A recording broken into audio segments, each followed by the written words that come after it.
I never thought a single knock on the door could change my life, but that afternoon it did.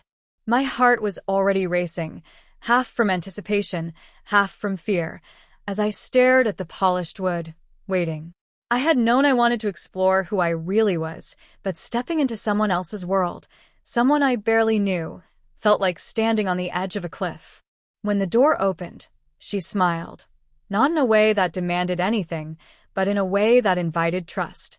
Her eyes were calm, confident, and somehow understanding. "Welcome," she said softly. "I'm glad you're here."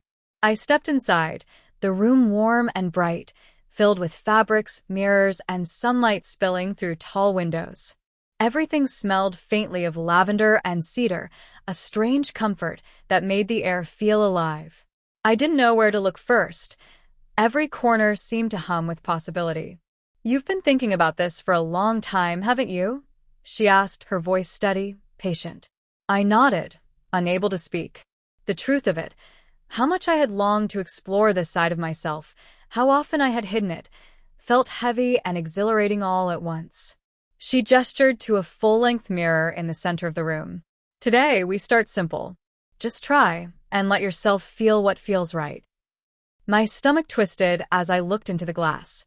My reflection stared back, unsure, nervous. But there was something familiar about her gaze, something that whispered, "This is who you've been waiting to meet." Over the next hour, I let her guide me gently, choosing colors, experimenting with fabrics, learning how small changes could shift the way I carried myself. It was surreal, cinematic even. Every reflection, every brush of fabric against my skin, felt magnified. I felt my heart racing in sync with the possibilities I had never allowed myself to imagine. When I finally looked into the mirror alone, I realized something I hadn't admitted. I liked who I saw.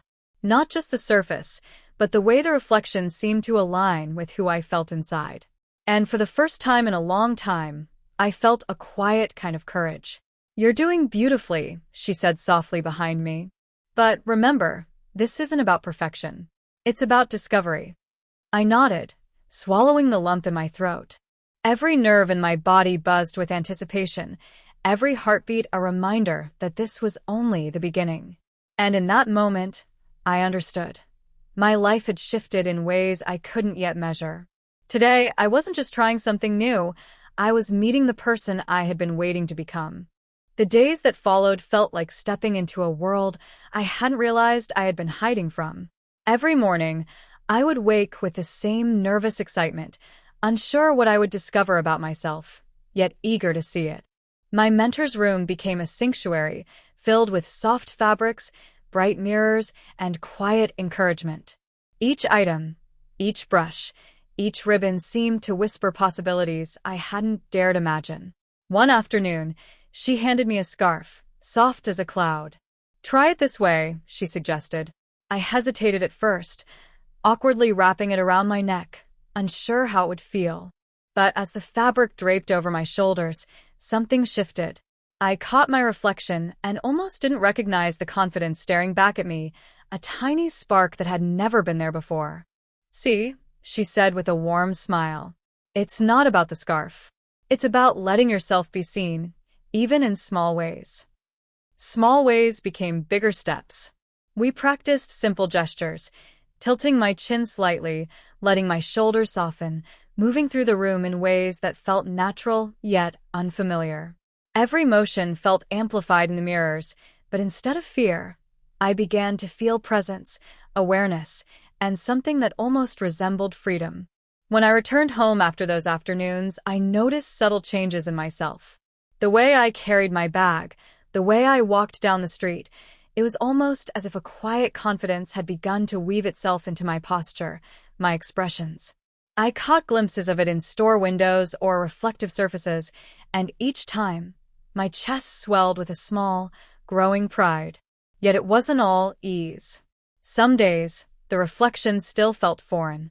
My hands would shake slightly as I tried to mimic the poise I had learned, and doubts whispered in my ear. "Who are you really? Can they see the real you?" Those were the hardest moments, when old insecurities pressed close. But each time, my mentor's voice lingered. "It's about discovery. not perfection. One evening, she asked me to attend a small gathering, just a few people she trusted. My heart jumped, a mixture of terror and exhilaration. "Just try to be yourself," she said.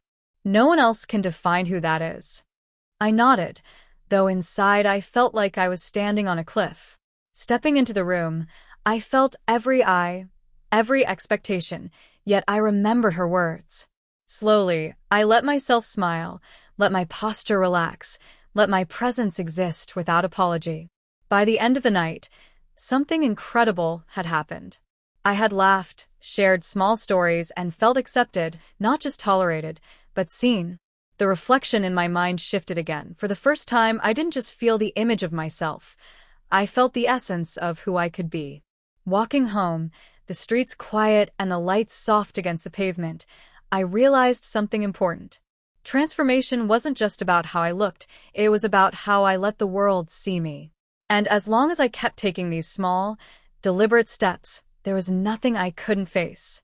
The first time I walked into a public space alone after weeks of guidance, my chest tightened and my hands felt heavy with anticipation.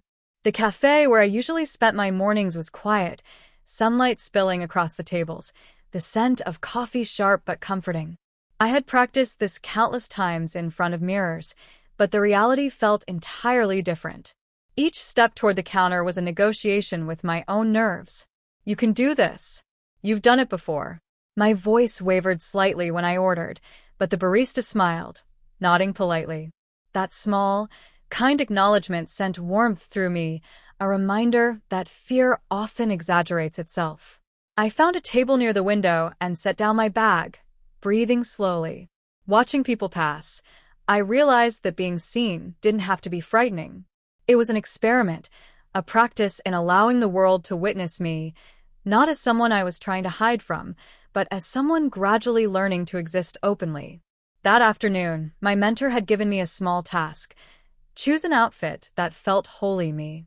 I had picked a soft blouse and jeans, colors I liked but never dared wear in public before. Each glance in reflective surfaces reassured me. I noticed the subtle shift in my posture, the slight tilt of my shoulders, the careful alignment of my chin. Small details, but they made me feel anchored, aware, present. Yet, not every reflection was comforting. At one moment, I caught myself hesitating before a glass door, scrutinizing the figure I presented.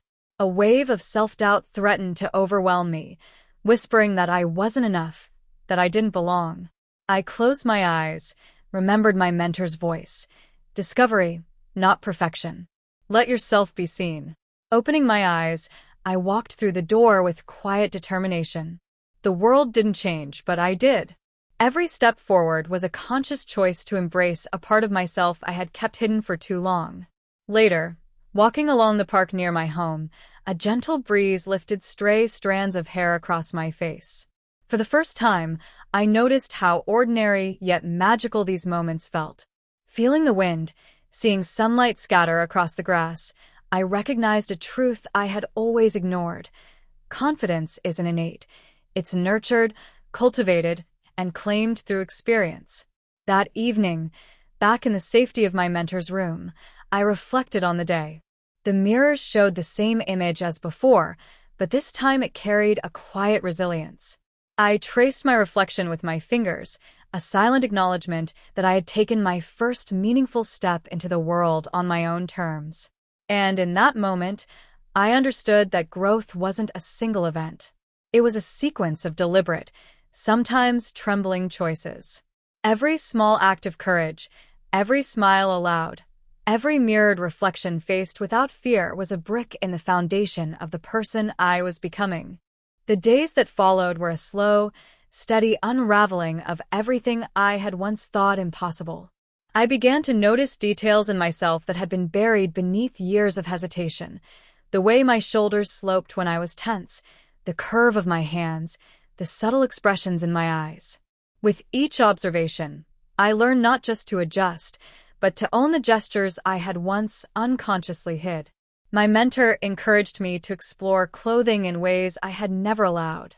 One morning, she laid out a variety of outfits, each selected with careful attention to colors, textures, and shapes that I had always admired but dismissed as unattainable. A soft lavender cardigan, a flowing skirt that swayed just above the knee, blouses in shades I hadn't dared touch. She didn't tell me what to choose. She simply let me feel my instincts. At first, I hesitated, hovering over each garment as if I were defusing a delicate puzzle. Every fabric felt foreign against my skin, but as I ran my hands over them, a strange warmth began to bloom. I realized that this wasn't about imitating someone else. It was about acknowledging a part of myself that had been silenced for too long. I finally selected a blouse the color of morning mist and a skirt that danced lightly with every step. Standing in front of the mirror, I felt a tremor run through me. Not fear, not anxiety, but anticipation. This was who I wanted to be, not who the world expected. My mentor watched quietly, her expression calm, giving me space to confront my own reflection. I tried moving, testing the outfit, and was surprised at how it transformed not only my appearance but the way I held myself. My shoulders relaxed, my chin lifted, my spine straightened. It wasn't magic, it was awareness, but the effect was profound. I saw a version of myself that had existed all along, waiting patiently for recognition. That afternoon, she suggested we practice gestures and presence, teaching me to navigate not just clothing but movement. At first, it was exhausting. Every motion required mindfulness. How to tilt my head, how to walk with balance and grace, how to let my expressions carry authenticity instead of tension. I stumbled often, tripping over shoes, misaligning my posture, feeling my insecurities flicker in the mirror like shadows. Yet every correction was gentle, every encouragement deliberate. Notice the subtle shifts, she said. Confidence is cultivated in the small moments. Slowly, painstakingly, the movements became fluid. Each step I took in that room was a negotiation with fear, a reclaiming of the body I had longed to inhabit. As weeks turned into months, the change began to extend beyond the sanctuary of her guidance. I ventured into cafes, parks, and small streets alone, testing these lessons in the unpredictable rhythm of the outside world. Each encounter carried its own microdrama, brief, electric bursts of doubt, followed by small victories when I realized I could meet eyes without flinching, smile without apology, speak without hesitation. One afternoon, walking along a quiet street lined with flowering trees, I caught my reflection in a shop window. The person staring back no longer seemed hesitant or unsure. The curve of my shoulders, the tilt of my chin, the gentle sway of my movements, they all aligned in a harmony I hadn't believed possible. A thrill of pride mixed with disbelief. I was becoming tangible evidence of my own growth. And yet, challenges remained. Not everyone understood, and sometimes the glances of strangers sparked a familiar tension in my chest. My mentor's words returned then. Confidence doesn't erase doubt, it teaches you to walk through it. I repeated this mantra silently, letting it anchor me as I moved through streets, conversations, and reflections alike. One evening, we tried something new, a brief social outing with trusted friends. It was the first time I navigated an unfamiliar space while fully embracing this emerging version of myself. The experience was electric, filled with subtle triumphs. The way a stranger's smile seemed warmer, the way laughter flowed more naturally, the way I realized that being seen wasn't frightening if I carried myself honestly. Returning home that night, my reflection in the mirror seemed to smile back at me with recognition, approval, and quiet pride. I ran my fingers along the contours of my face, tracing the person I had begun to inhabit with deliberate care. And for the first time, I understood. Transformation was not a single moment of revelation, but a mosaic of countless deliberate choices, each stitched together with patience, courage, and presence. I realized then that I had begun to claim my space in the world, not by hiding, not by pretending, but by stepping fully into the version of myself I had always longed to meet. Each outfit, each gesture, each careful glance in the mirror was a celebration of that truth. And in the quiet hum of my room, surrounded by fabrics, mirrors, and sunlight, I felt it clearly. This was only the beginning. The The morning of my first real solo outing arrived with a mixture of excitement and tension that made my stomach twist. Today, I would walk through the city streets alone, fully embracing the outfit I had chosen the night before, a soft pastel blouse paired with a flowing skirt, shoes I had practiced moving in until my steps felt natural. My mentor had given me one final piece of advice before I left. Notice yourself as you move through the world. Every glance is a choice. Every breath is permission. The city was alive, thrumming with energy, strangers passing by, laughter and footsteps blending into a symphony I had long avoided. My hands gripped my bag lightly, but I forced myself to relax, inhaling slowly as I stepped onto the bustling sidewalk. The first few moments were unnerving. Every reflective surface, store windows, mirrors on buses, caught my attention, and for a heartbeat, old fears whispered that I didn't belong here, that everyone could see the wrongness I had feared for so long. But I remembered her words. I straightened my shoulders, lifted my chin, and walked forward with intention. The air shifted subtly around me, not literally, but in the way I experienced it. My reflection in a shop window caught my eye, and I felt a flutter of pride. The nervous tension was still there, but underneath it, something stronger had begun to grow. As I continued, I entered a small cafe I had noticed on previous walks. The barista greeted me, friendly but unfamiliar. My voice trembled at first, but I pushed through, placing my order and choosing a seat near the window. The light fell across my face in a warm glow, highlighting the careful alignment of gestures I had practiced so many times. It was remarkable how small details, the tilt of my head, the curve of a smile, the way my hands rested on the table, could feel like tiny victories, markers of a self I was learning to inhabit with authenticity. Halfway through my coffee, a group of young women entered, laughing and talking loudly. One of them glanced my way, and I felt the familiar tension spike in my chest. My instinct was to shrink, to fold myself small, but instead, I inhaled deeply and let my posture remain open. My reflection caught in the window beside me, and I forced my mind to focus on that person I had cultivated over weeks, the one who was no longer defined by fear. They didn't react in any threatening way. In fact, one smiled briefly and returned to her conversation. That simple acknowledgement, a moment where I was seen but not judged, felt monumental. A surge of relief and quiet triumph rushed through me. It wasn't just surviving the gaze of strangers. It was realizing that my presence could exist without apology. The walk home was quieter, but richer.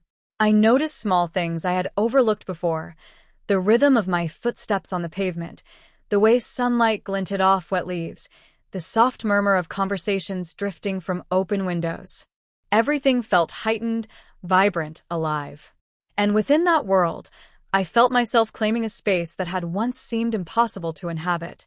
That evening, back in my mentor's room, I recounted every detail, the way my heartbeat had surged at each glance, the minor victories with gestures and posture, the subtle joys of being acknowledged without fear. She listened patiently, nodding, her eyes gentle. "You see," she said softly, "the world doesn't need to approve of you. It just needs you to exist fully. And that is exactly what you've done." I looked into the mirror beside her and smiled at my reflection. For the first time, I didn't feel like an experiment or a visitor in my own skin. I was real. I was visible. And I was finally beginning to understand the freedom that came with that. As I lay in bed that night, replaying each step of the day, I realized something profound. Transformation wasn't only about how I looked or how others perceived me. It was about the courage to step into the world, to meet life fully, and to allow my presence to matter, even in ways no one else might notice. And with that understanding, I drifted to sleep, not exhausted, but quietly exhilarated, ready for the next chapter of this journey I was finally living, not hiding from. The days following my first solo outing were transformative in ways I had not anticipated. Each morning, I woke with a renewed awareness of my body, my presence, the small ways I could shape the world around me simply by existing. It was intoxicating but also grounding, like learning to walk for the first time on a surface I had long avoided. My mentor encouraged me to expand beyond the comfort of her room, to engage with the world, and to observe not just my reflection but the subtleties of interactions that shaped how I felt about myself. I began to visit the local bookstore that had caught my attention weeks before. It was a small, cozy place with narrow aisles, warm lighting, and shelves that seemed to hold not only books but stories waiting to collide with my own. I spent hours wandering between them, touching spines carefully, letting titles whisper possibilities into my imagination. The shopkeeper, a quiet woman with a soft smile, began to recognize me. She offered subtle nods of acknowledgement, sometimes holding a book for me that she thought I might like. The warmth of being seen without question or judgment was profoundly comforting, and each interaction added a layer of confidence I hadn't realized I was craving. One afternoon, I noticed a flyer for a small art class held in the community center. It was a chance to try something new, to place myself in an environment that was unfamiliar yet welcoming. I hesitated, heart thrumming with anticipation, but finally signed up. The first session was daunting, filled with strangers, brushes, paint, and the nervous energy of self-expression. I felt awkward, out of place even, and my hands trembled as I mixed colors on the palette. But as I looked around, I realized something remarkable. No one was judging me. Everyone was too focused on their own work, their own fears, their own growth. Gradually, I allowed myself to immerse in the class. I experimented with colors, shapes, textures, letting the paint translate emotions I hadn't yet found words for. Each stroke was deliberate, yet spontaneous, a reflection of the emerging self I had been cultivating in mirrors and quiet rooms. My mentor's guidance echoed in my mind: discovery, not perfection. I remembered how each choice, no matter how small, carried weight. And here, in this safe, creative space, every choice blossomed visibly, beautifully, onto the canvas before me. Over the following weeks, I began to notice subtle shifts in my interactions with others. I smiled more easily, carried myself with quieter confidence, and engaged in conversations without the fear that I was being scrutinized. I met others in the art class, gentle, curious people who noticed effort and authenticity more than appearances. One student, a young woman with paint-splattered fingers and bright eyes, complimented my technique, sparking a warm dialogue that felt natural and encouraging. These small connections, these fleeting moments of genuine human acknowledgement, strengthened the fragile scaffolding of my confidence. Walking home after classes, I would pass familiar streets and notice them anew. The light filtering through trees, the chatter of distant voices, the rhythmic clatter of shoes against pavement, it all seemed infused with possibility. I found myself taking deeper breaths, standing taller, allowing subtle expressions of joy and curiosity to emerge in my interactions with the world. Even small gestures, like holding a door or thanking a barista by name, felt momentous.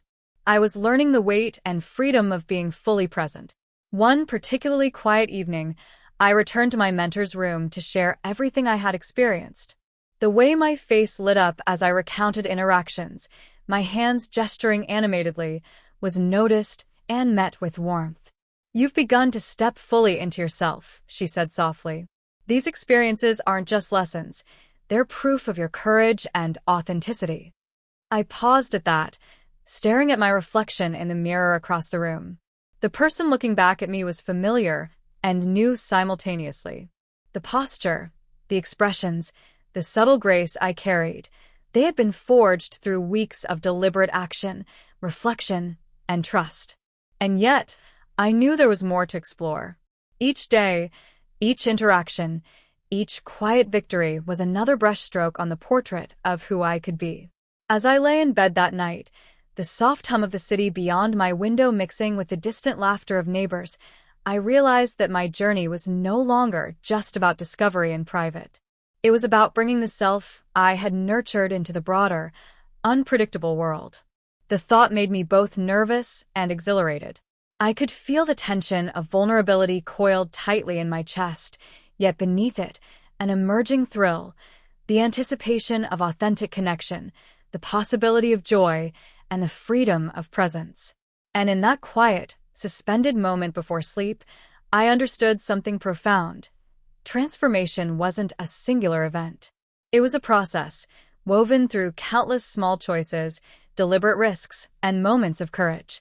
Each day was another opportunity to step further into the life I had been quietly longing to claim, not defined by others, but by the self I had begun to see, believe in, and inhabit fully.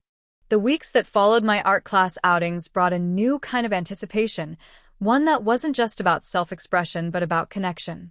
I had begun to notice familiar faces in the small network of cafes, bookstores, and streets I frequented.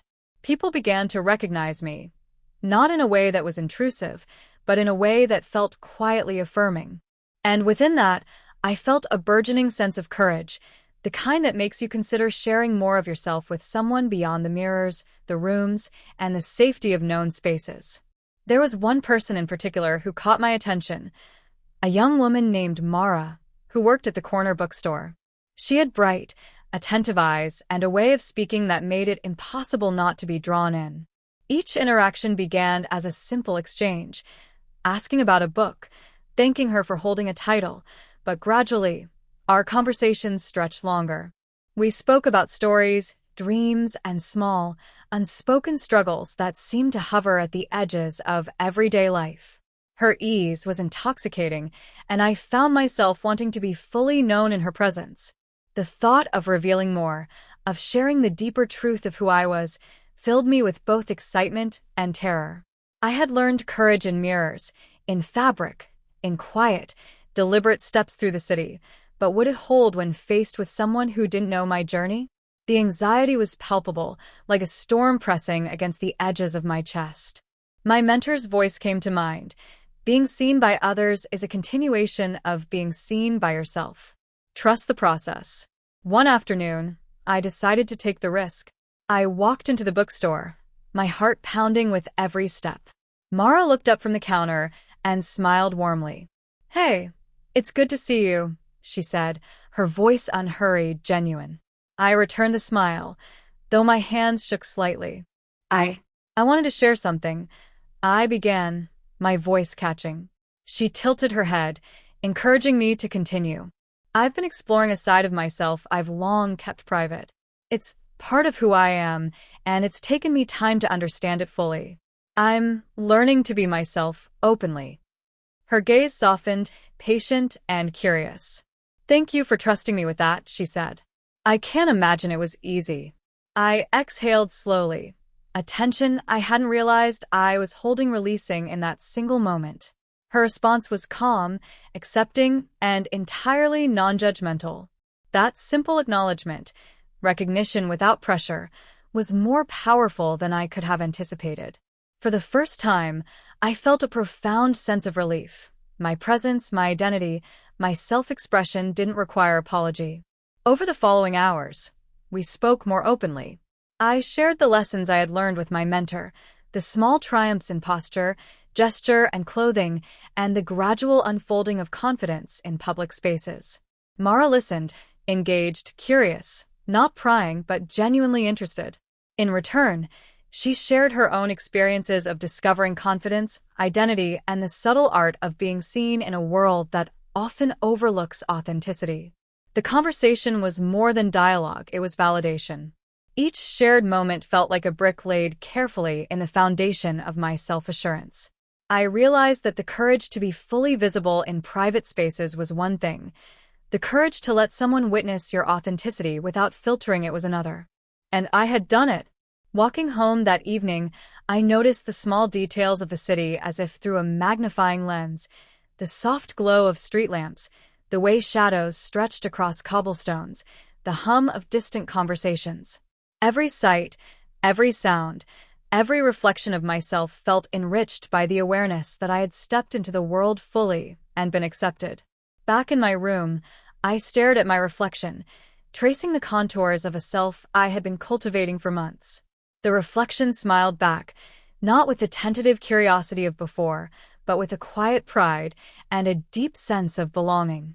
I was learning that transformation was not only about internal discovery, it was about sharing, connecting, and allowing the world to witness the authenticity I had nurtured so carefully.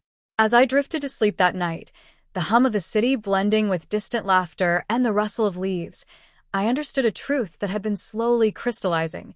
The act of being fully oneself was both intimate and expansive.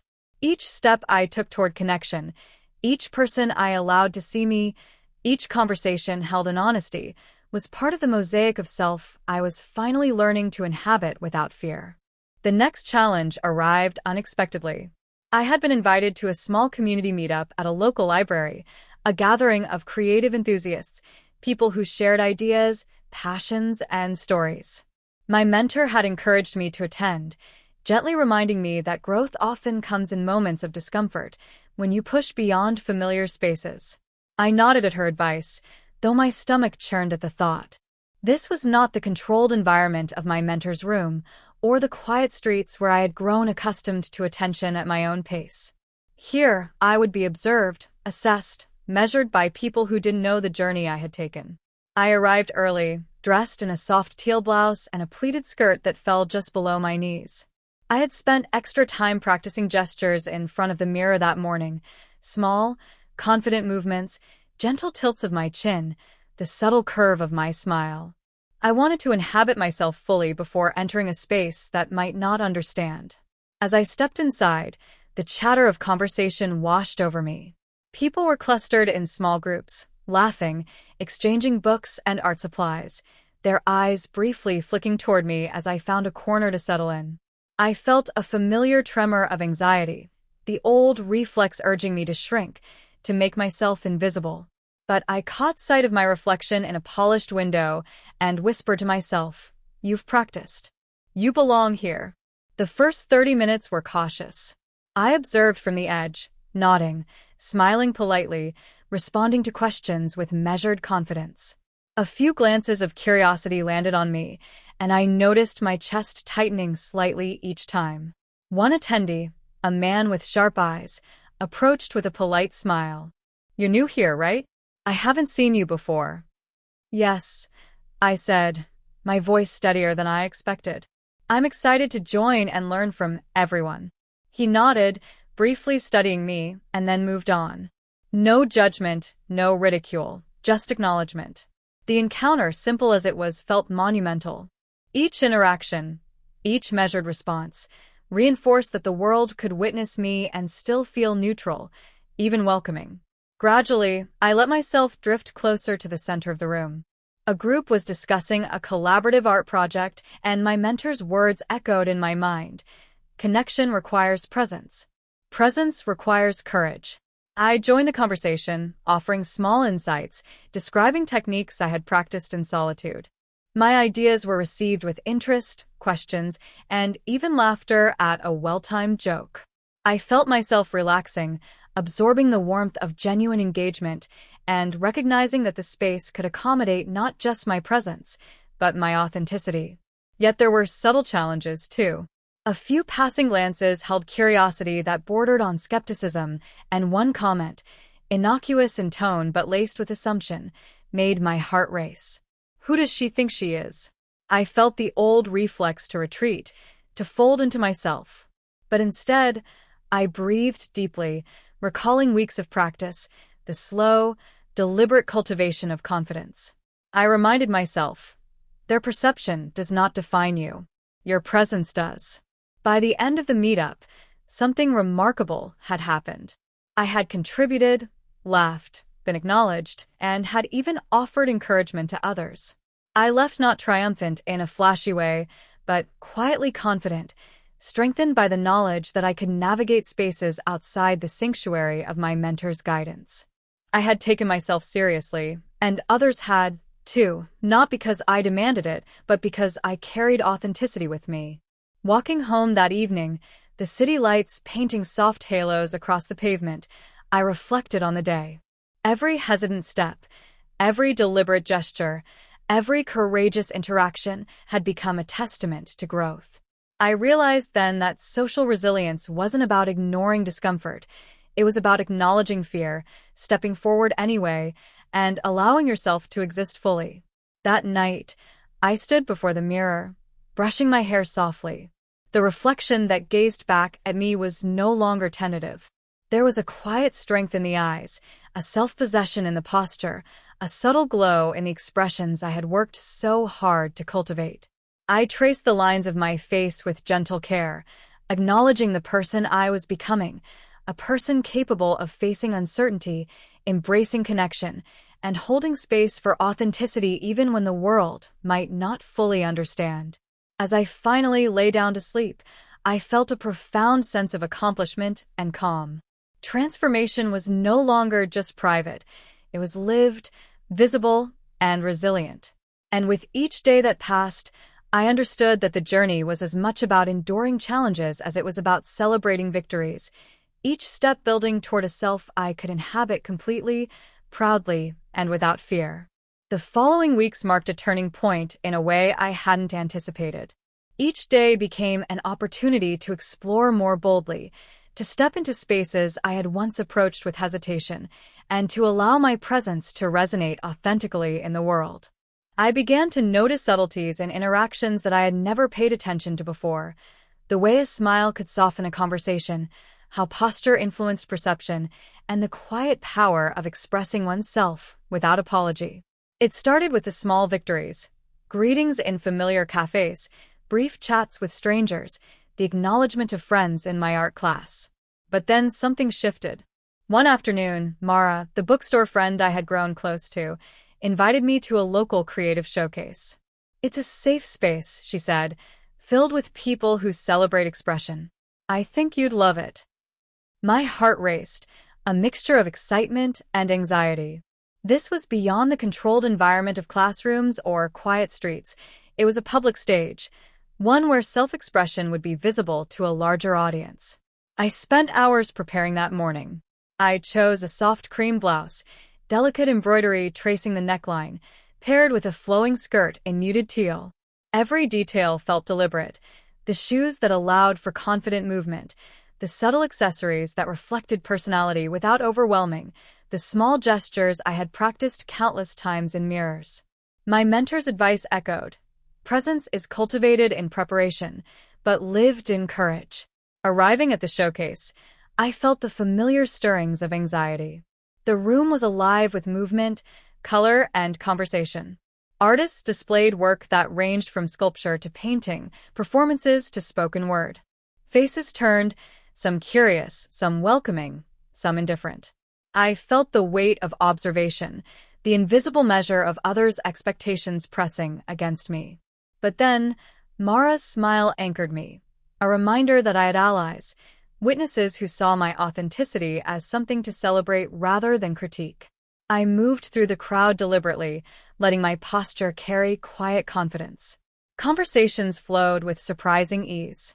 A young painter commented on the colors of my outfit, asking if they reflected a personal style or mood. I smiled, explaining that it was a choice that felt natural, inspired by my own journey of self-discovery. She nodded thoughtfully, complimenting the subtle harmony of my appearance. The acknowledgement, genuine and unforced, ignited a thrill within me, a recognition that being seen authentically was not just possible, but rewarding.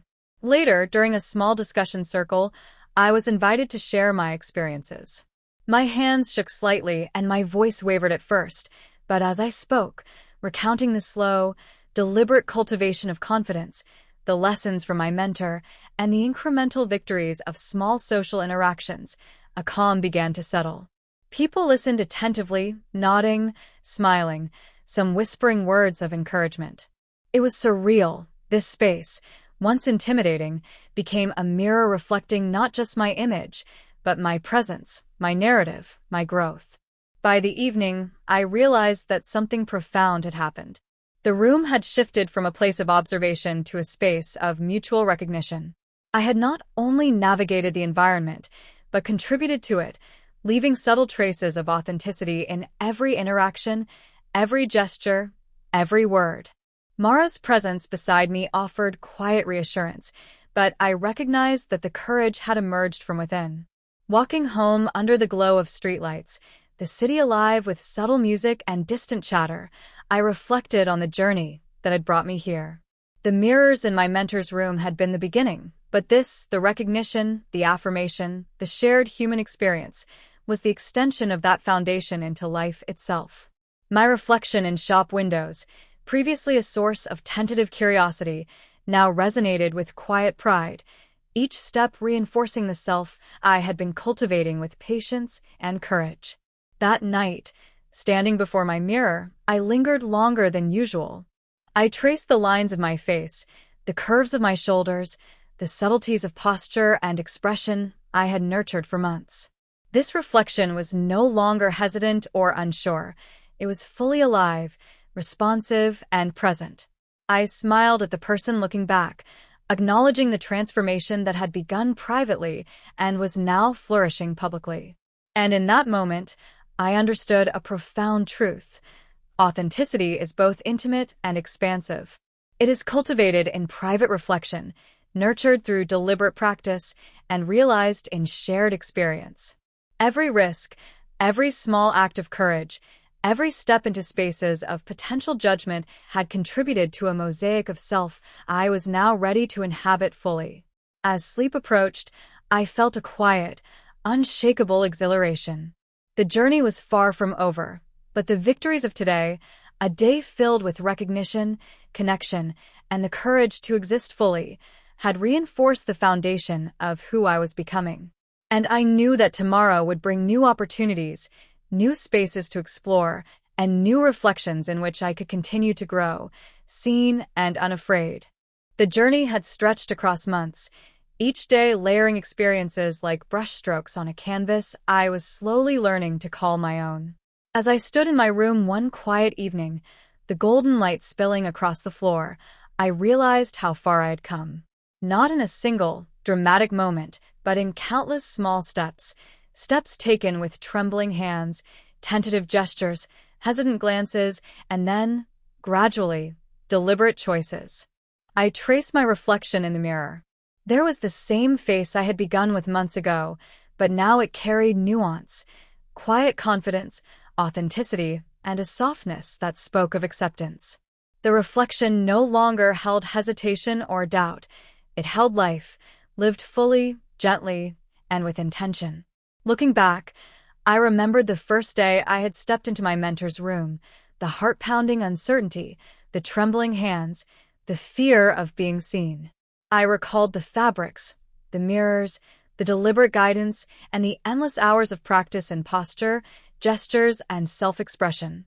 I remembered the solo outings, the small victories of recognition, the anxiety that had once threatened to make me shrink from the world.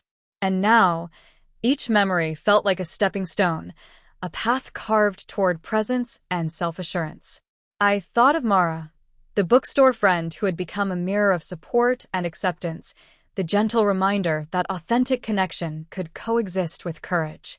I thought of strangers whose simple acknowledgments, nods, and smiles had reinforced that the world, while unpredictable, could accommodate authenticity. Each interaction had become a thread woven into the tapestry of my emerging self. There were moments of doubt, of course, whispers that questioned worthiness, belonging, and identity. But I had learned to face them without retreating, to allow presence to anchor me. I had discovered that transformation was less about appearances and more about the courage to exist fully, deliberately, and unapologetically. And yet, there was still mystery, an unfinished horizon. Transformation, I realized, is not a destination but a continuum. Each day offered new opportunities, new reflections, and new challenges. Each interaction, each decision, each step into the unknown was an invitation to reaffirm authenticity and courage.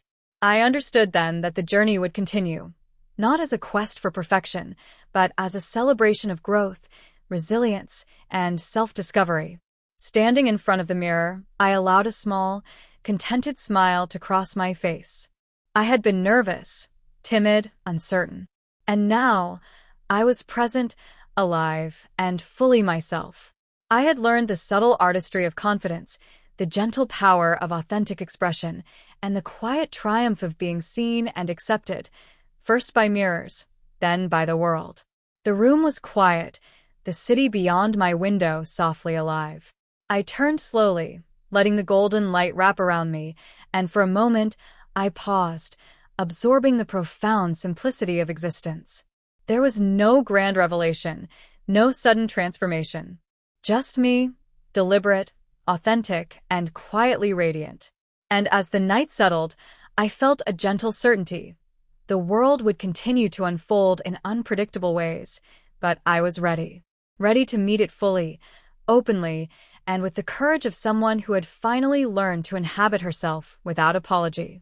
The journey had begun in a room I never thought I could belong in, had grown through mirrors, fabric, and gestures, and had blossomed in streets, cafes, and the recognition of others.